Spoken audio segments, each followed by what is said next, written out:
माध्यमातून आम्ही स्वतः काही योजना सुरू केलेल्या आहेत। त्या योजनाही आम्हाला महासंघाच्या माध्यमातून राबवायच्या आहेत आणि प्रत्येक जिल्ह्यामध्ये किमान 100 उद्योजक आपण आम्हाला महासंघाच्या माध्यमातून घडवायचे आहे। सर पुढच्यांचं सरकारसाठी करून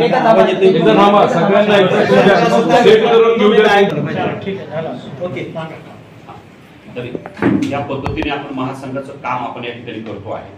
महासंघाचं स्थापनेत काय आहे, कसं आहे, आगामी आमची भूमिका काय आहे या संदर्भामध्ये आम्ही सगळी जी काही प्रेस नोट आहे ती तुमच्याकडे दिलेली आहे।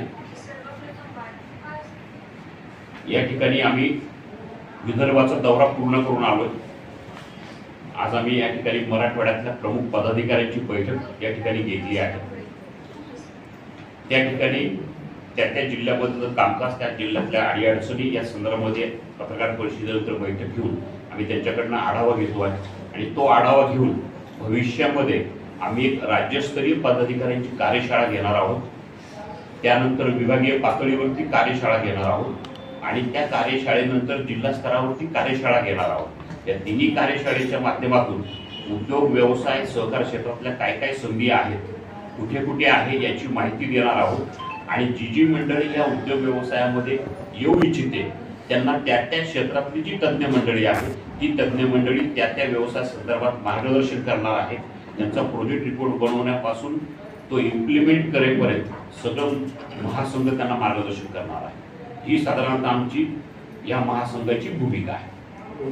सरकारी योजना काय, शासनाच्या जेवढ्या योजना आहेत म्हणजे महिला बचत गटाची महिला बचत गट आहे, त्या महिला बचत गटासाठी ज्या शासनाची योजना आहेत त्या प्रॉपर त्या बचत गटांपर्यंत पोहोचल्या की नाही, त्यांचा लाभ त्यांना घेता येतो की नाही, त्यातली कागदपत्र पूर्तता करताना काही अडचण येते का। आता युवकांसाठी आहे, फार्मर प्रोड्युसर कंपन्यांसाठी शासनाची योजना आहे, तर त्याचा लाभ घेताना त्या लोकांना अडचणी काय येतात हे बेसिकली आपण समजून घेतो आहे। त्याच माध्यमातून शासनाच्या योजना जशा आपण त्यांना देतो आहे त्याचबरोबर आपल्या स्वतःच्या महासंघाच्या म्हणून काही भूमिका आहे। शेतकऱ्यांसाठी काही महासंघाची भूमिका आहे, सुस्थिर बेरोजगारांसाठी काय आहे, काही वेगवेगळ्या राष्ट्रीय आंतरराष्ट्रीय पातळीवरच्या कंपन्यांबरोबर आपण चर्चा करून काही प्रोजेक्ट ठरवलेले आहेत, ते प्रोजेक्ट आपण ह्या भागामध्ये राबवणार आहोत। अशा पद्धतीने त्या लोकांना रोजगार उपलब्ध करून देणं। आता समजा महिला बचत गट आहे, तर महिला बचत गट आज फक्त कुरडई, पापड, लोणचं याच्यामध्ये अडकून पडला आहे, तर अजून त्यांना वेगळं काही करता येईल का। जी रिक्वायरमेंट आहे मार्केटमध्ये, त्या मार्केटमधल्या कोणती रिक्वायरमेंट कोणता महिला बचत गट काम करू शकेल, तर ह्या पद्धतीने आपण ते सगळं करतो आहे।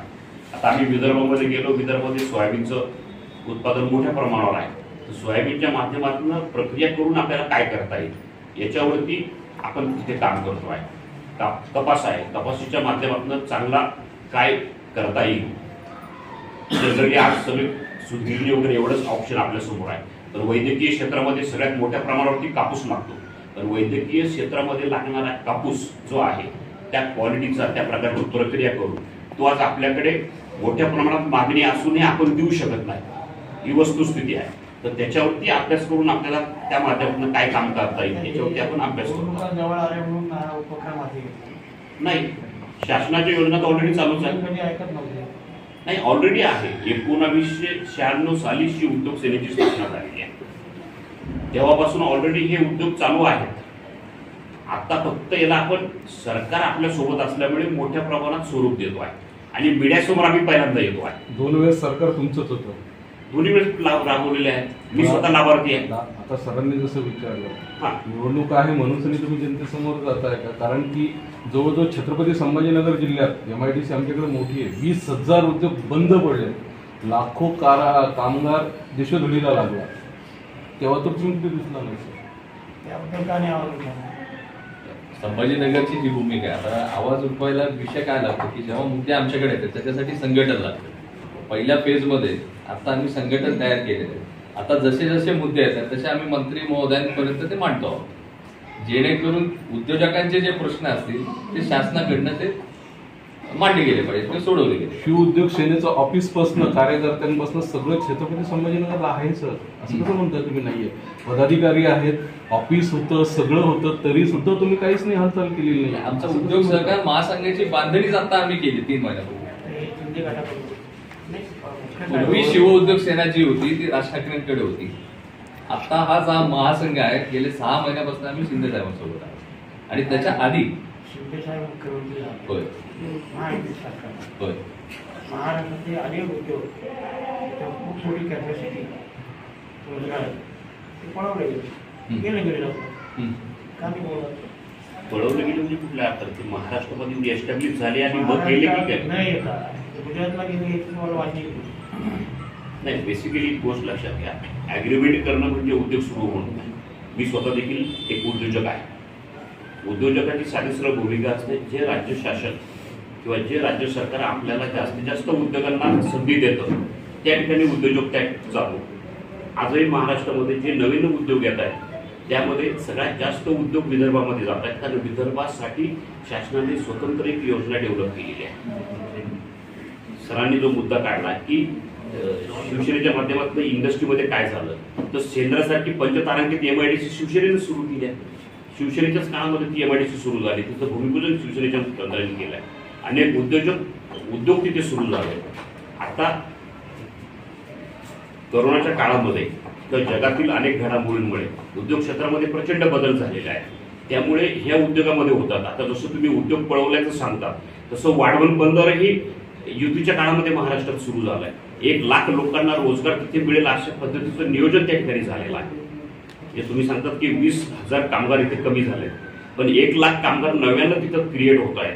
परवा दिघीमध्ये MIDC नव्यानं दिघी MIDC सुरू केली आहे, तिचं डिक्लेरेशन झालं आहे, ऍक्विजिशन सुरू झालं आहे. त्यामुळे महाराष्ट्रामधल्या प्रत्येक भागामध्ये हे काम होतंय. एकीकडे मराठवाड्याचा वाळवंट होतोय, मराठवाड्यातल्या MIDC बंद पडतायत, दुसरीकडे वाढतायत. त्याचा मराठवाड्याला लॉस नाही होतोय का? मग मराठवाडा महाराष्ट्राच्या बाहेर आहे का?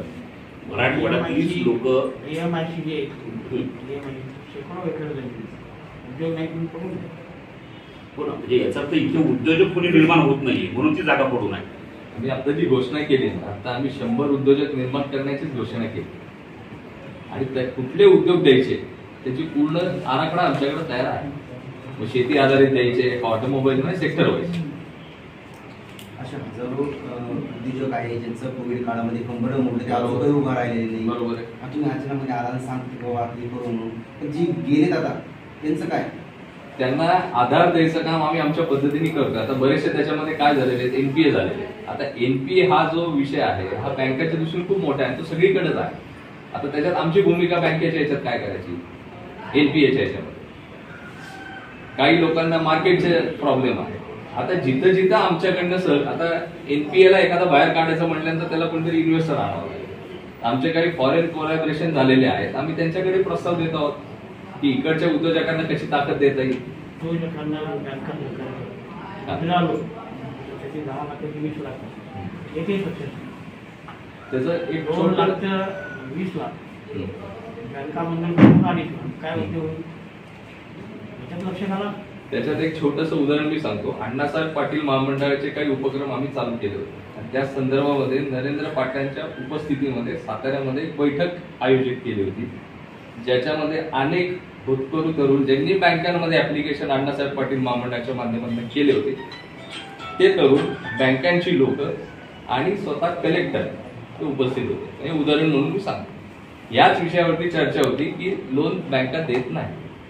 कलेक्टरनी सगळ्या बँकरला एक आदेश दिले तिथे की तुमच्याकडे जे काही ऍप्लिकेशन येतील त्यांना तुम्ही रिटर्न मध्ये हो किंवा नाही सांगा. आता आपली यंत्रणा अशी आहे, बँकिंग सेक्टर जो आहे तो फक्त RBIच्या गाईडलाईन्स फॉलो करतो. त्यांनी त्यावेळेस कलेक्टरांचे त्या प्रमाणामध्ये गांभीर्याने घेतलेलं नाही. तर माझ्यामध्ये उलट पत्रकारांनी ही मुद्दा सांगायला पाहिजे की बँकांनी म्हणजे RBIचे जे निकष लावतात त्याच्या पुढे जाऊन थोडंसं धोरणात्मक काहीतरी निर्णय घ्यायला पाहिजे बँकांनी.